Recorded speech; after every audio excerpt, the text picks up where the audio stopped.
కనికరము గల దేవుడు మానవ రూపము దాల్చేను.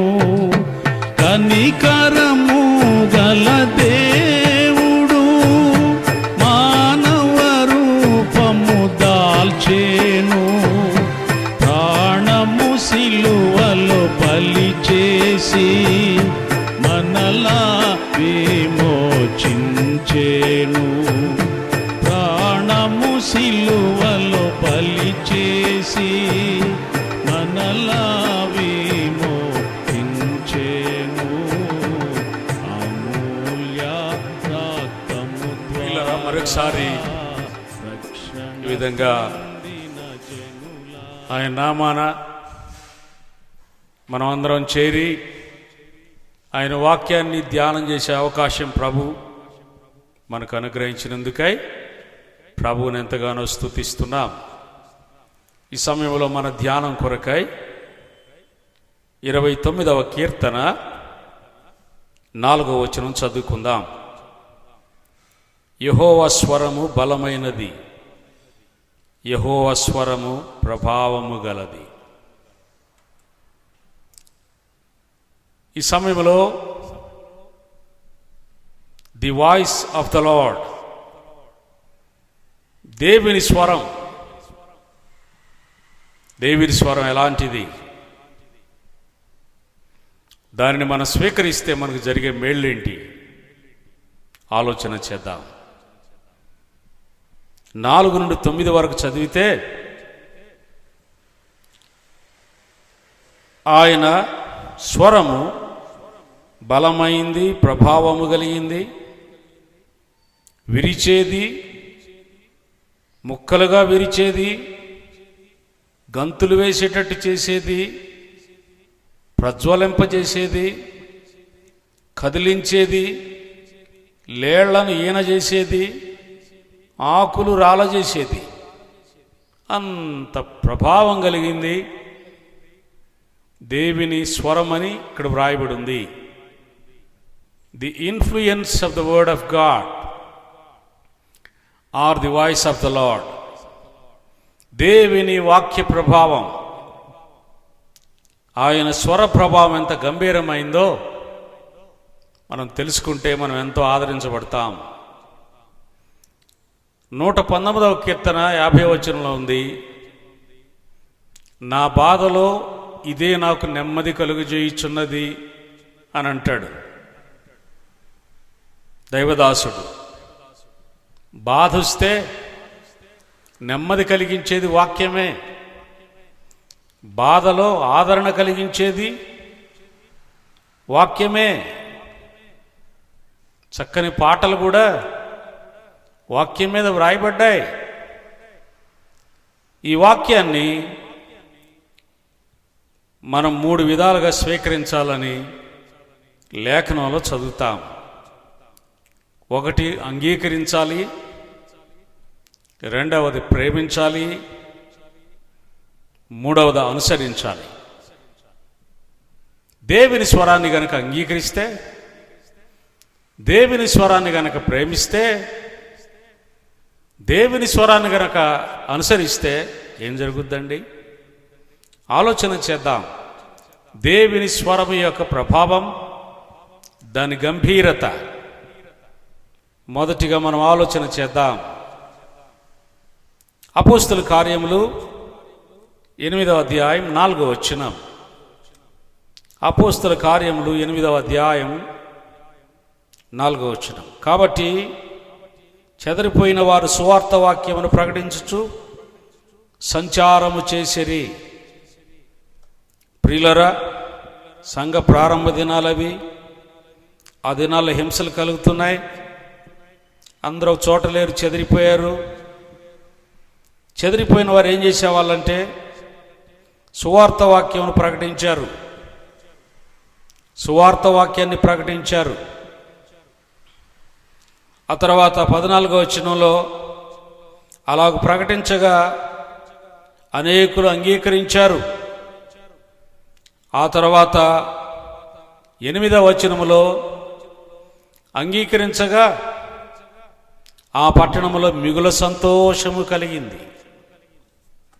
మిగుల సంతోషము కలిగినట్లుగా మనం చూస్తున్నాం. వాక్య ప్రకటన, అంగీకారం, మిగుల సంతోషం. దేనివల్ల అండి?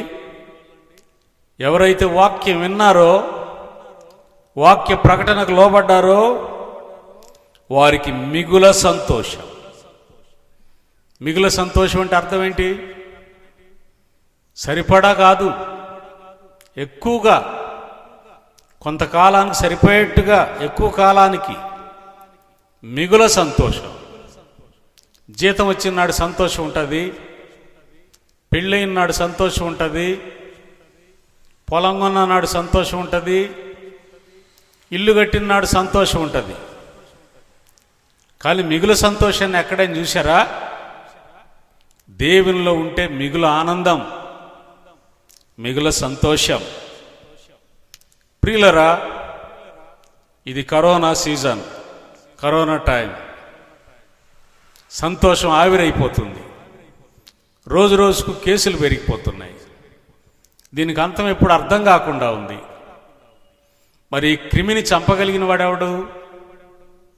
అంత మగసిరి ఎవడుకుంటుంది? నేను స్పష్టంగా ప్రకటిస్తున్నాను, నిజ క్రైస్తవుడే దాన్ని చంపేయగలడు. నిజ క్రైస్తవుడే ప్రార్థించి ఆదుకోగలడు. ఆ పని మనం చేయాలి. మిగుల దుఃఖంలో ఉన్నాం, బాధలో ఉన్నాం, సంతోషం లేదు. కానీ దేవుని పిల్లమైన మనకు ఆయన వాక్యము ద్వారా, ఆయన స్వరానికి లోబడుట ద్వారా సంతోషం కలుగుతుంది. దావీదు మిగుల సుబుద్ధి కలిగిన వాడని వ్రాయబడి ఉంది. ఇజ్రాయేలు జనాంగం మిగుల విస్తరించిరి. యోసేపు టైంలో వారు మిగుల విస్తరించారు. మిగుల ఆనందం, మచ్ జాయ్, గ్రేట్ జాయ్. ఆ పట్టణంలో ఫిలిప్పు సువార్త ప్రకటించగా వాక్యాన్ని అంగీకరించిన వారికి మిగుల సంతోషం కలిగింది, మిగుల ఆనందం కలిగింది. మిగుల సంతోషం ప్రభువులోనే. మిగుల ఆనందం అనేది ఎక్కడుంది లోకంలో? చూపించండి. న్యూయార్క్ సిటీని గురించి నేను చదివాను. పగలేదో రాత్రేదో తెలియని సిటీ అది. దేదీప్యమానంగా ఉంటుంది నైట్ కూడా. కానీ ఇప్పుడు బోర్ని విలపిస్తున్నారు, అనేకులు చనిపోతున్నారు, దుఃఖమే మిగిలింది. ఉందా ఆనందం? దేనిలో ఉందండి ఆనందం? కట్టడాల్లోనా, ఏర్పాట్లలోనా, సంపాదనలోనా, దేనిలో ఉంది? ప్రియమైన సోదరి సోదరులారు, ఎవరైతే దేవుని వాక్యాన్ని విని అంగీకరిస్తారో, అంగీకరించాలి ఉన్నది ఉన్నట్టుగా. వాక్య ప్రకటనలో ఆనందం ఉంది. వాక్య ప్రకటనలో ఆనందం ఉంది. అది వదిలేశారు. ఇప్పుడు చాలామంది వాక్యాన్ని ఉన్నది ఉన్నట్టుగా చెప్పడం లేదు, ఏంటేంటో చెప్తున్నారు. అవసరమైనవి చెప్తే, ప్రయోజనకరమైనవి చెప్తే ఎంత మేలు జరుగుతుంది. అది వదిలేశారు, ఏదేదో చెప్తున్నారు. సరి అయిన వాక్య ప్రకటన, లేఖనానుసారమైన వాక్యం అందిస్తే మేలు కలుగుతుంది. మనం ఎవరిని ప్రకటించాలంటే కొరింథీ మొదటి పత్రిక 1:23 ప్రకారం సిలువ వేయబడిన యేసును ప్రకటించాలి. సిలువ వేయబడిన యేసును మనం ప్రకటించాలి. మన ప్రభు అయిన యేసుక్రీస్తు మనందరి కొరకై ప్రాణం పెట్టి చనిపోయి సమాధి చేయబడి తిరిగి లేచాడు. పాపిని పునీతునిగా చేయడం కోసమే సిలువ ఎక్కాడు. సిలువ మనది, ఆయన తీసుకున్నాడు. ప్రియులారా, ఆయన్ని అంగీకరిస్తారా? ఆయన స్వరం అంగీకరిస్తే, ఆయన వాక్యం అంగీకరిస్తే ఎంతో మేలు, ఎంతో ప్రయోజనం. ప్రియులారా, అలాగే అపోస్తుల కార్యం 16వ అధ్యాయం 31 నుండి 34 వరకు చూస్తే జైలు అధికారి ఇంటి వారందరితో ఆనందించాడు. ఇంటి వారందరితో ఆనందించాడు. పైన మనం చూస్తున్నాం, పట్టణం అంతటికి సంతోషం. దేని ద్వారా? వాక్యాన్ని అంగీకరించుట ద్వారా. ఇక్కడ చూస్తున్నాం 16వ అధ్యాయంలో జైలు అధికారి ఇల్లంతా ఆనందం, ఆనందం. His Joy was along with entire house hold. ఇంటి మొత్తానికి సంతోషం. జైల్లో పడ్డారు పౌలు శీలలు. వాళ్ళు చేసిన పనింటి అర్ధరాత్రి మూలగల పాటలు పాడారు, దేవుని స్తుతించారు, ప్రార్థన చేశారు. గొప్ప కార్యం జరిగింది కదా. ఏమండి, గేట్లు తెరుచుకున్నాయి. జైలు అధికారికి భయం కలిగింది. అమ్మో, అందరు వెళ్ళిపోయారేమోనని వెంటనే పౌలు భయం. మేము ఎక్కడికి పోలేదు, ఇక్కడే ఉన్నాం. ఆశ్చర్యపోయాడు, అబ్బురపడ్డాడు. వెంటనే పౌలు దగ్గరకు వచ్చి పౌలు చెప్పిన మాటలను లక్ష్యముంచి ఇంటి వారందరితో ఆనందించాడు. మారిన అధికారి చేసిన పని ఏంటంటే గాయాలు కడిగాడు, డ్రెస్సింగ్ చేశాడు. పాపం రక్తం గారుతుంది కాబోలు. రక్తం గారుతూ ఎవరైనా పాటలు పాడతారండి కదండి? నిజానందం అంతే, మిగుల ఆనందం. ఎన్ని కరోనాలు వచ్చినా, ఎన్ని కష్టాలు వచ్చినా, నిజమైన దేవుని పిల్లలు ఏ పరిస్థితుల్లో కూడా పాటలు పాడతారు, ఆనందిస్తారు. అది దైవికమైన ఆనందం. ఈ మారిన వ్యక్తి డ్రెస్సింగ్ చేస్తున్నాడు, గాయాలు గడుగుతున్నాడు. అంతేనా? ఇంటికి తీసుకెళ్ళి భోజనం పెడుతున్నాడు. ఎవరింట్లో ఏ వ్యక్తి అయితే కొట్టడానికి ఆజ్ఞాపించాడో, బోండ వేసి బిగించాడో, ఆ వ్యక్తి ఇంటికి తీసుకుపోయి గాయాలు గడిగి భోజనం పెట్టి, చూశారండి ఎంత మార్పో ఈయనలో కలిగిన మార్పు. దేవుని వాక్యాన్ని అంగీకరిస్తే పట్టణం అంతా మిగుల సంతోషించింది. పాటలు, ప్రార్థనలు, దాని ద్వారా జరిగిన కార్యాన్ని చూసి మార్పు చెందితే, దేవుని మాటలు అంగీకరిస్తే ఆ ఇంటిలో ఎంత ఆనందం కలిగిందో, మార్పు కలిగింది. ప్రియమైన సోదరి సోదరులారా, మన జీవితాల్లో మార్పు అవసరం. మారు మనసు పొందుడని వ్రాయబడింది. నమ్మని వారలారా, మనసు మార్చుకోండి. ప్రభువైన యేసుక్రీస్తును రక్షకునిగా అంగీకరించండి. మనసు మారిన వాళ్ళు చేసే పనులు ఇలాగే ఉంటాయి. ఇదివరకు ఇలాంటి పనులు చేయలేదు. ఎప్పుడైతే వాక్యాన్ని అంగీకరించాడో, ప్రభువుని అంగీకరించాడో, గాయాలు కడిగి భోజనం పెట్టి, చూశారండి ఎంత మార్పో. మారిన మనలో కూడా క్రియలు కనపడాలా. మారు మనసు పొందిన ప్రజలం అని బయట వాళ్ళకి చెప్పుకుంటున్నాం. మనలో క్రియలు కనపడాలా. నిజ మార్పులో కలిగిన ఆనందం అండి ఇది. చూశారా, పాటల ప్రభావం, ప్రార్థన ప్రభావం అంగీకరించటం వలన ఆ పట్టణానికి మిగుల సంతోషం. అంగీకరించటం వలన జైలు అధికారి ఇంటికి ఆనందం. అపోస్తుల కార్యం 8:35 నుండి 39 వరకు చదివితే నపుంసకుడు కనబడతాడు, ఆర్థిక మంత్రి. ఆయన కూడా సంతోషించుచు వెళ్ళాను అని వ్రాయబడింది. మంత్రి గారే ఆరాధించడానికి వచ్చాడు. ముందేం అర్థం కాల, పుస్తకం కొనుక్కొని పోయినాడు. వెళ్తూ ఉండగా మధ్యలో సువార్తికుడు ఫిలిప్పు ద్వారా సువార్తను అంగీకరించాడు. చివరికి వ్రాయబడింది ఏంటంటే, అతడు సంతోషించుచు తన త్రోవను వెళ్ళాను. అతని సంతోషానికి కారణం దైవ గ్రంథం. అతని సంతోషానికి కారణం రక్షణ. అతని సంతోషానికి కారణం రక్షించబడిన ఆయన బాప్తిసం పొందుట అంటే క్రమము. లేఖనమును అనుసరించి సువార్త చెప్పాడు ఫిలిప్పు. లేఖనాన్ని అనుసరించి సువార్త చెప్పాలండి. పిచ్చాపాటి మాట్లాడకూడదు, కలిపి చెప్పకూడదు, ఏది పడితే అది చెప్పకూడదు. నపుంసుకుని ఆనందానికి కారణం గ్రంథం, రక్షణ క్రమం. అపోస్తల కార్యం 10:48 వ్రాయబడింది. శతాధిపతి కొర్నేలి, ఆయన ఇంటివారు అనేకులు ఆనందించిరని వ్రాయబడింది.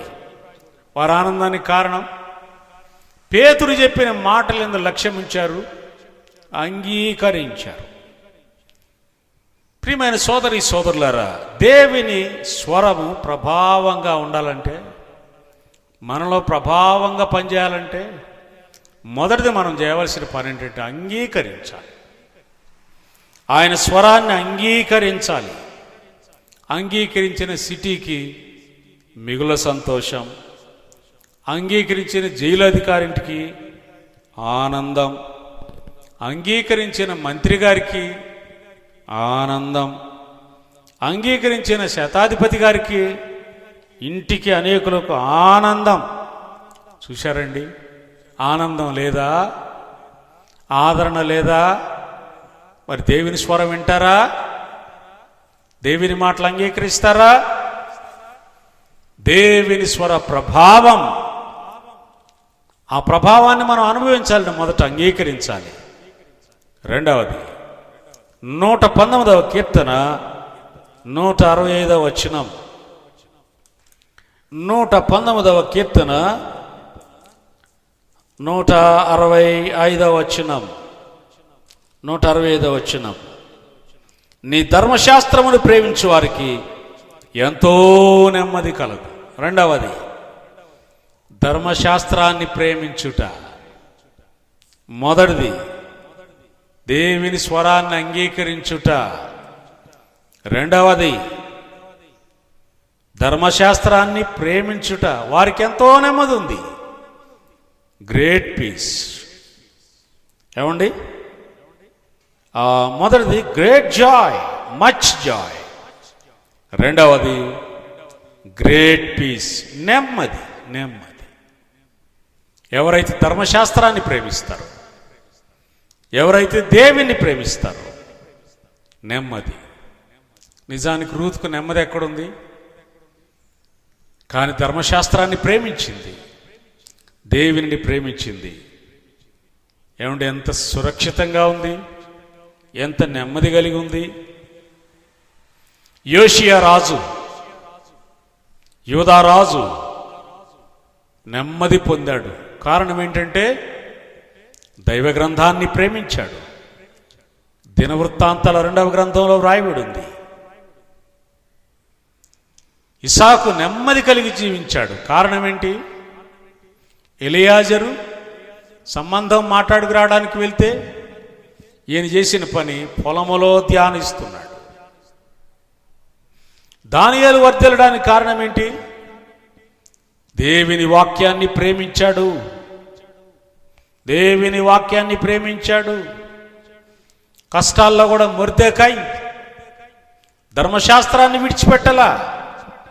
మనుషుల మాటలు వదిలేశాడు, దేవుని మాటలు వదిలిపెట్టలా. అంచేత ప్రధానమంత్రి అయినాడు.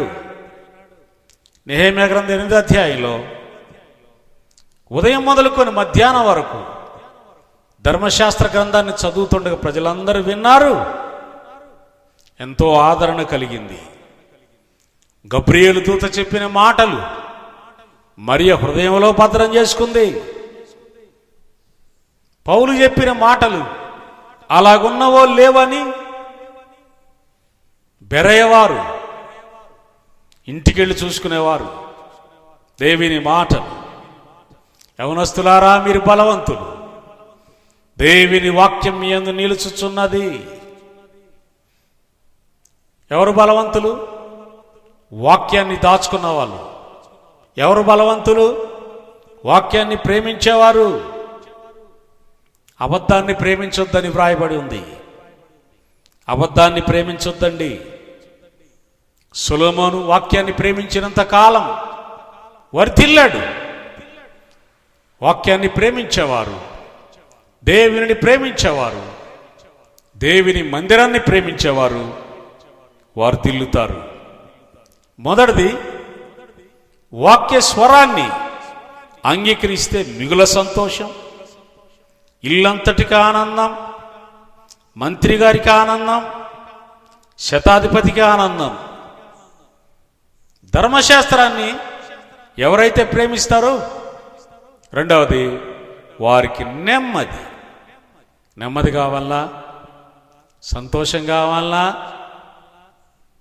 వాక్యాన్ని ప్రేమించండి, వాక్య ప్రకారం నడుచుకోండి, వాక్యానికి విధేయత చూపండి.